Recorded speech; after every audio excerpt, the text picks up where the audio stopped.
오늘 말씀은 마가복음 10장 46절에서 52절 말씀입니다. 그들이 여리고에 이르렀더니 예수께서 제자들과 허다한 무리와 함께 여리고에서 나가실 때 바디메오의 아들인 맹인 거지 바디메오가 길가에 앉았다가 나사렛 예수시란 말을 듣고 소리질러 이르되 다윗의 자손 예수여 나를 불쌍히 여기소서 하거늘 많은 사람이 꾸짖어 잠잠하라 하되 그가 더욱 크게 소리질러 이르되 다윗의 자손이여 나를 불쌍히 여기소서 하는지라. 예수께서 머물러 서서 그를 부르라 하시니 그들이 그 맹인을 부르며 이르되 안심하고 일어나라 그가 너를 부르신다 하며 맹인이 겉옷을 내버리고 뛰어 일어나 예수께 나아오거늘 예수께서 말씀하여 이르시되 내게 무엇을 하여 주기를 원하느냐. 맹인이 이르되 선생님이여 보기를 원하나이다. 예수께서 이르시되 가라 내 믿음이 너를 구원하였느니라 하시니 그가 곧 보게 되어 예수를 길에서 따르니라. 아멘. 성경 66권이 하나님의 말씀이잖아요, 그죠? 우리가 성경 일독을 이제 끝냈는데 저는 성경 66권 중에서도 유독 저는 사복음서를 통해서 참 많은 은혜를 받는 것 같아요. 예수님의 탄생과 사역 그리고 죽으시고 부활하심은 사실 우리 모두가 다 두렵고 떨림으로 그리고 무엇보다 감사 충만함으로 읽고 묵상하는 말씀일 것입니다. 예수님을 생각하면 어떻게 그 사랑 안에 내가 거하게 됐을까? 그 사랑 안에 내가 어떻게 들어가게 됐을까 생각에 잠기곤 해요. 그러나 아무리 찾아도 그 은혜 안에 거할 수 있는 것은 하나님의 은혜밖에 없었다. 결국은 은혜라는 단어밖에는 떠오르지 않는 것 같아요. 오늘 심야 기도회를 통해서 나누고 싶은 말씀은 예수님께서 치유해 주신 바디메오에 대한 사건입니다. 우리가 지금 읽은 말씀처럼 바디메오 너무 많이 알아서 이제 주일학교 애들도 알고 교회 몇 번만 1년 정도만 다니면 바디메오라는 주제를 가지고 설교를 많이 들어보셨을 거예요. 이 바디메오를 읽는데도 보니까 이 사람이 과연 치유받을 만한 이유가 있을까? 한번 찾아봤어요. 그랬더니 그 어느 구절에서도 그가 치유받을 만한 이유를 저는 하나도 못 찾겠더라고요. 그러나 예수님께서 치유해 주시면서 말씀하신 내 믿음대로 혹은 내 믿은 대로 될지어다 라고 하신 말씀을 통해 그에게 구원받을 만한 믿음이 있었다는 것을 발견하게 됩니다. 예수님은 가르치시고 천국복음을 전파하시며 사람들의 약한 것들을 고쳐주셨어요. 예수님의 치유 사역을 자세히 살펴보면 참 재미나는 특징을 하나 찾아볼 수가 있는데요. 그것은 병 고침을 바라는 사람들에게 무엇을 하여 주기를 원하느냐라고 질문을 하셔요. 그 질문하면 사람들은 그 예수님에게 자기가 원하는 걸 얘기하죠. 그럼 예수님이 말씀하시죠. 내 믿음대로 될지어다. 아멘. 그렇다면 이들에게 치유받고 구원받으며 문제 해결을 받을 수 있었던 믿음은 과연 무엇이었을까? 우리가 가진 믿음은 이들의 것과 과연 무엇이 다를까? 저는 이것을 좀 고민하게 되었어요. 코로나19로 인한 삶의 변화 중 하나는 언택트, 비대면일 거예요. 사람들을 만나서 함께 교제하고 떡을 떼고 함께 나누어야 되는데 성경을 통해서 하나님께서 우리에게 말씀하신 것도 모이기에 힘쓰라고 말씀하셨는데 코로나19로 인한 지금 이 시대는 주로 사람들을 사랑하는 사람들도 그리운 사람들도 만나지 못하고 시간을 집에서 거의 보내고 있는 게 우리의 현실이죠. 최근엔 저한테는 굉장히 좀 심각한 우울증 증세가 좀 찾아오더라고요. 내가 이게 지금 살아있는 건가? 내가 이게 지금 살고 있는 게 맞을까? 이렇게 사는 게 과연 사는 걸까? 이런 생각이 들면서 굉장히 좀 불안 증세가 좀 있었어요. 그러던 중에 용기와 구원이라는 영화를 혹시 아는지 모르겠어요. 저는 이제 TV에서 찾다 보니까 용기와 구원이라는 종교 영화가 있더라고요. 그래서 기독교 영화라고 하길래 너무 무료한 시간을 보내기 위해서 사실은 영화를 틀었어요. 그래서 영화 용기와 구원이라는 영화를 보았는데 처음엔 그저 기독교 영화가 다 그렇지 그래 이러면서 시작을 했는데 점점 빠져들고 제 심령 가운데 회개와 감사가 몰려오는 것을 제가 느꼈어요. 그리고 나중에 마지막에는 정말 하나님 앞에 통곡하며 회개하며 기도했습니다. 이 영화를 정말 우리 성도님들이 꼭 좀 봤으면 좋겠어요. 가정의 달을 위한 영화일 수도 있고 아버지들은 뭐 꼭 읽어라, 꼭 봐라라고 되어져 있지만 사실은 믿음의 가장인 누구라도 이 영화를 보면 모두에게 주시는 은혜가 각각 다르게 있을 거라고 믿어요. 주인공 아담 미첼은 음주운전자의 사고로 9살 딸 에밀리를 잃게 됩니다.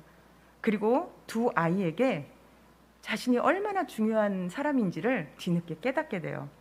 그러다가 하나님의 말씀을 통해 내가 어떻게 살 것인가를 결정하고 아버지 서약서를 만들어요. 그래서 그 서약서를 그냥 할 수가 없어서 정장을 입고 가족과 아내와 아이들과 목사님을 모시고 서약을 하는 그런 장면은 정말 감동스럽더라고요. 그래서 그 앞에서 서신 목사님이 이 서약은 함부로 하면 안 된다. 과연 해낼 수 있겠느냐라고 하면서 그 서약서에 대한 이야기를 해요. 그래서 모든 사람들이 따르겠다고 거기서 약속을 하죠.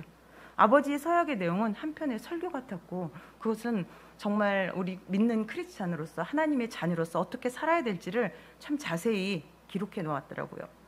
근데 여기서 끝난 것이 아니라 마지막에 이제 아버지 학교에서 이분이 설교를, 그러니까 설교라기보다는 그냥 그 뭐라 그랬죠? 강연을 하게 돼요. 그래서 이분이 강연을 하게 되는데 거기서 이제 마지막에 사람들에게 그곳에 모인 아버지 학교니까 아버지들과 가족이 모여 있는 그곳에서 외치기 시작을 해요. 용기 있는 자여, 지금 어디 있습니까? 주를 경외하는 아버지는 어디 있습니까? 라며 사람들을 초청하기 시작해요. 모인 사람들이 이 초청에 함께 일어나서 함께 서약을 하거든요. 제가 하겠습니다. 제가 하겠습니다. 제가요. 라고 외치면서 이 영화가 딱 마무리가 되는데 이 마지막 외침이 꼭 가나안 땅을 정복하고 여호수아가 이스라엘 백성을 향해 나와 내 집은 여호와를 따르겠다, 섬기겠다라고 선포한 여호수아의 말씀이 기억이 나는 장면이었어요. 이 영화는 마지막 승리란 영화를 만든 미국 샤우드 교회에서 제작한 거래요. 그래서 여기에 나오는 배우들이 다 교회 교인들이에요. 정말 놀랍지 않아요? 굉장히 멋지다는 생각을 했습니다. 이 영화는 인물들의 삶을 통해 하나님의 자녀로서 살아가는 무게와 책임, 이거에 대해서 참 잘 묘사했고요. 시련을 통해 극복하며 더욱 단단해져가는 감동적인 이야기였습니다. 여기서 이 영화를 통해서 생각했던 것은 함께 밥을 먹고 마음을 나누면서 존중과 사랑이 가득한 가정, 하나님을 전심으로 경외하고 날마다 기도와 찬양이 멈추지 않는 가정, 성경을 읽고 무릎을 꿇고 기도하는 우리의 가정이 되었으면 좋겠다라는 생각을 하게 되었어요. 이거 영화를 보면서 제가 다시 생각에 잠겼어요. 내가 그래도 예수를 믿은 지가 세월이 얼만데, 기도한 시간들이 얼만큼인데, 성경을 읽었으면 또 얼마를 읽었는데, 이게 이렇게 우울감이 찾아오고 내가 이렇게 무기력해질 수 있을까 생각을 했습니다. 나는 혹은 우리들은 은혜 받는데 열심을 내잖아요. 지금도 은혜 받기 위해서 우리가 주님 앞에 나와 있는 우리들의 열심이 있습니다. 그리고 말씀에 아멘도 해요. 눈물을 흘리고 기도해요. 그러나 시간이 좀 지나면 우리의 은혜는 옅어지고 삶의 무게를 이기지 못하고 결국은 타협하고 말씀과는 동떨어진 삶을 살아갈 수밖에 없는 것 같아요. 왜 그럴까? 이 영화의 인물들은 말씀을 따라 살아나가려면 용기가 필요하다라고 이야기하더라고요. 그래서 용기에 대해서 생각을 했어요. 용기. 그 용기가 과연 무엇일까? 그 용기에 대해서 이야기를 하다가 제가 성경 속에 예수님 앞에 치유받았던 많은 사람들이 바로 이 용기를 가진 사람들이었구나. 믿음이라고 표현되어 있지만 이 믿음에는 용기가 필요로 하다는 것을 제가 발견을 했습니다. 예수님께 나와 치유받았던 오늘 본문의 주인공인 시각장애자인 바디메오, 나병 환자, 예수님께 나와 그 옷자락만 만져도 치유함을 받을 거라는 믿음을 가졌던 부정한 여인, 이 모든 사람들이 다 용기가 필요했어요. 용기, 그렇습니다. 우리에겐 이 용기가 필요합니다. 용기가 이들을 주변의 환경과 타협하지 않고 주변 사람들의 만류에도 불구하고 혹시 돌에 맞아 죽을 수도 있는 그런 상황 속에서, 위험 속에서 예수님께 나아가게 한 것이잖아요. 우리에게도 이 용기가 필요합니다. 두려움과 맞설 용기 말입니다. 이 용기를 향해 예수님이 말씀하신 거잖아요. 내 믿음이 너를 구원하였느니라. 이 영화에 나오는 주인공처럼 다른 사람들이 세상을 어떻게 살아가든 그들과 상관없이 우리는 하나님의 자녀로서 말씀대로 살아가야 합니다. 그러나 그것은 거저 얻어지는 것이 아니라 우리에게 용기를 필요로 합니다. 하나님께서 옳지 않다고 하신 것에 대해 모두가 많은 사람들이 옳다고 하여도, 민주주의는 다수결을 존중하는데 다수결이 옳다 한다 하더라도 하나님께서 옳지 않다고 하신다면 우리는 하나님의 자녀답게 옳지 않다라고 말할 수 있어야 합니다. 하나님께서 옳다라고 하신 말씀에는 모든 사람들이 옳지 않다 할지라도 그것이 옳다라고 말하고 그 옳은 말씀에 우리는 순종하고 행해야 합니다. 여기엔 그렇게 살아갈 용기가 필요하죠. 이 용기를 얻기에 우리는 무엇을 해야 할까? 아무리 생각해도 하나밖에 떠오르지 않아요. 뭘까요? 기도죠. 기도밖에 없는 것 같아요. 그래서 지금 우리가 철야 시간에도 나오고, 때로는 새벽 아니면 눈 뜨자마자, 어떤 분들은 수시로 길을 걷다가도 화장실에 앉아 있어서도 씻으면서 무엇인가를 하면서도 끊임없이 주님을 찾는 그런 기도들이 있을 겁니다. 맹인인 바디메오가 예수님을 향해 보기를 원합니다 라고 외쳤던 것처럼 우리도 주님께 나와 나의 이 부정적인 생각을 뛰어넘어 나를 불쌍히 여겨주세요 라고 기도해야 합니다. 바디메오는 예수시라는 소리를 듣고 주변을 의식하지 않아요. 다른 사람의 도움을 구해달라, 나를 도와줘, 예수님께로 나를 데려가줘 라고 도움을 요청도 하지 않아요. 그냥 예수시라는 소리에 그냥 겉옷을 집어 던지고 외치는 거죠. 다윗의 자손 예수여 나를 불쌍히 여겨주소서. 주변 사람들이 조용해, 예수님이신데 너 때문에 방해가 되잖아, 조용해, 꾸짖어요. 잠잠하라 해도 그 어떤 소리에도 바디메오는 아랑곳 안 하고 점점 더 큰 소리로 더욱더 크게 소리집니다. 다윗의 자손 예수시여 나를 불쌍히 여겨주세요 라고 말입니다. 그때 예수님께서 가던 발걸음을 멈추고 머물러 서서 바디메오를 부르십니다. 예수님의 부르심에 자신의 전 재산이었고 자신을 지켜줄 유일한 겉옷을 벗어 던지고 뛰어 일어납니다. 그리고 예수님께 나아갑니다. 이 장면을 잠깐 생각해 보면 앞도 안 보이는 바디메오가 예수님이 어디 계신지를 알고 찾아갈 수 있을까? 내가 바디메오라면 과연 그 상황에서 어떻게 했었을까를 한번 좀 생각했어요. 바디메오는 머뭇거리지 않아요. 말씀 속에서 보면 이 옷이 내 전 재산인데 이거를 벗어던지면 나는 어떻게 하지? 예수님이 어디 계시나요? 예수님 안 보여요. 나는 예수님이 보이지 않아서 갈 수가 없어요. 예수님이 나한테 와요 라고도 얘기하지 않아요. 예수님이란 소리를 듣자마자 예수님이 어디 계신지 보이지 않아도 주저앉지 않고 예수님의 소리를 향해 달려나가잖아요. 그때 예수님이 바디메오에게 말씀하시죠. 내가 네게 무엇을 하여 주기를 원하느냐? 예수님의 음성에 바디메오는 조금도 주저하지 않고 고민도 하지 않아요. 선생님이여 보기를 원하나이다. 바디메오의 분명한 답에 예수님은 말씀하세요. 내 믿음이 너를 구원하였느니라. 그리고 바디메오는 곧 보게 되죠. 이 말씀은 우리가 너무 많이 듣고 성경도 읽고 설교도 많이 들어서 귀에 딱지가 얻는 데잖아요. 그 정도로 많이 알고 있는 말씀이지만 이 상황을 보면서 여기서 뭐라고 그랬냐면 46절에 맹인인데 거기에다가 거지예요. 그랬던 바디메오가 어떻게 예수님께 치유를 받았을까? 그 당시에 구걸하는 거지 맹인들이 참 많았을 거예요. 안진뱅이도 있는 장면도 나오고 참 많은 사람들이 나오는데 치유받은 사람들 중에 이름이 나오는 사람이 많지 않아요. 그런데 바디메오는 맹인, 거지, 바디메오라는 이름을 얻잖아요. 이 사람의 믿음 때문이었을까? 저는 그렇게 생각하지 않아요. 성경에 이름이 있다는 것은 그가 성경에 무엇인가 하나님의 업적에 뭔가를 했다는 거예요. 그러니까 뒤에 여기 52절에 보면 가라 내 믿음이 너를 구원하느니라 하시니 그가 곧 보게 되어 예수를 길에서 따르니라 라고 했거든요. 그러니까 치유를 받고 거기서 끝난 게 아니라 바디메오는 예수님을 따르는 장면이 나오잖아요. 그러면 바디메오는 유추하건대 나중에 예수님의 사역 이후에 하나님의 나라를 위해서 무엇인가 일을 한 일꾼이 되었다는 소리겠죠. 제자가 되었다는 소리겠죠. 바디메오는 자신이 태어나면서 보지 못하게 되었는데도 그 원인을 알지 못했잖아요. 모든 것을 아시는 예수님은 그러나 바디메오에게 무엇이 문제였는지, 그가 왜 못 보게 되었는지를 너무나 잘 아세요. 전지전능하신 분이시기 때문에. 그래서 예수님은 그것이 죄의 문제임을 아시고는 바디메오에게 말씀하시잖아요. 내 믿음이 너를 구원했다. 내 믿음이 너를 눈뜨게 했다. 내 믿음이 너를 치유했다. 이렇게 말씀하시지 않으시고 내 믿음이 너를 구원하였다라고 말씀하십니다. 믿음의 능력, 우린 너무나 많이 듣죠. 경건의 모양은 있으나 경건의 능력은 부인하는 자다, 이런 얘기도 성경 말씀에 나오지만 믿음의 능력은 경건의 능력과 같아요. 믿음의 능력에 필요한 것은 죄가 있느냐 없느냐, 혹은 문제가 얼마나 크고 작으냐, 이것이 할 수 있느냐 없느냐, 우리의 머리로 판단하는 그것이 아니라 바로 우리에게 믿음이 있느냐, 이것뿐입니다. 지금 저를 포함하여 우리에게 이 믿음이 있습니까?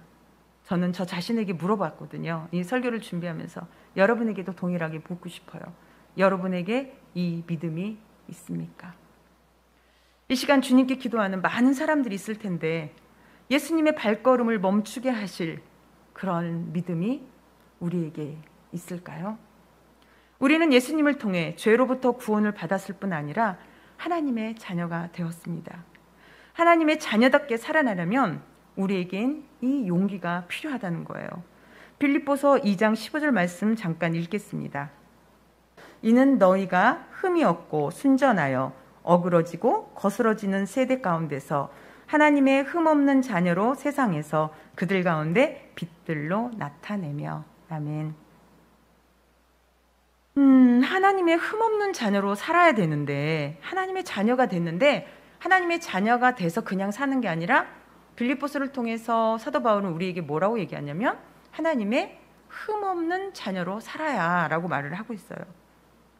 그런데 여기서 이 세대를 어떻게 설명하냐면 어그러지고 거스러지는 세대다라고 말씀하시고 있거든요.